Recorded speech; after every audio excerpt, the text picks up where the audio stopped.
The way Blippy works is as follows. Anytime that I use this credit card to pay for something, that purchase is automatically streamed to the site where anyone can chime in with questions or comments about that purchase. You can also connect Blippy to any of your accounts from certain online stores like iTunes, Netflix, eBay, Threadless, and so on, Woot, Groupon.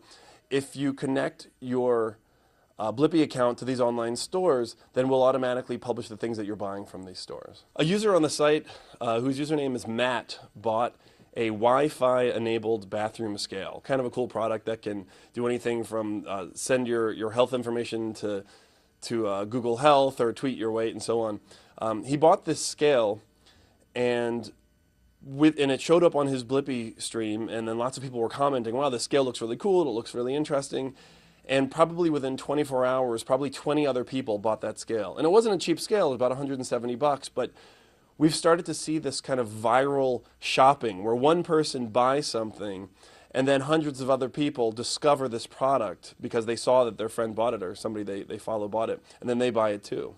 We get our data from the same way that online banks get their information, and for example, Mint.com gets their information, which uses bank level security that is read-only. So when we get your credit card purchases, worst case scenario, if somebody were to get the data, which we don't think will happen because of our high level of security, it's only read-only. So we're only able to access the products and see the things that you're buying, and not be able to make any transactions or buy anything on your behalf.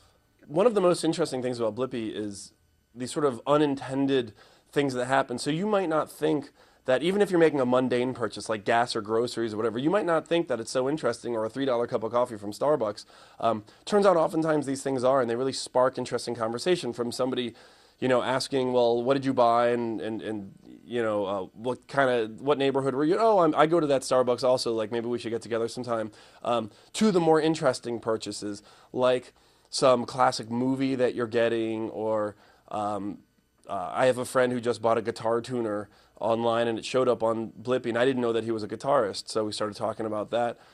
So whether there's these sort of like mundane purchases, the gas and groceries that we all buy, or the really interesting purchases like an old movie or new music or a really interesting new restaurant or something like that, the sort of unexpected coincidences of these things, you launch it, you buy one of these things, and then it sort of sparks really interesting conversation. That's probably been the most fun part about the site.